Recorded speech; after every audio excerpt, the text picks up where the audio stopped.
欢迎大家收看文文冰冰美食频道。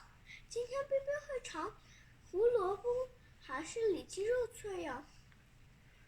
挺好，可胖一声呀。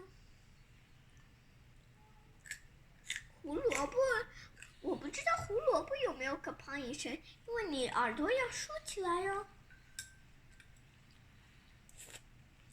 现在到里脊肉了。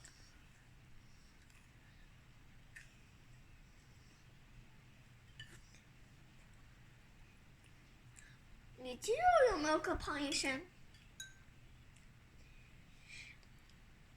挺好，再挺好的一片哟。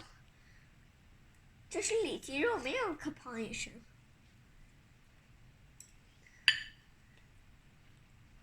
胡萝卜有可胖一声，所以是胡萝卜脆。对，下次收看文文冰冰美食频道，再见哟。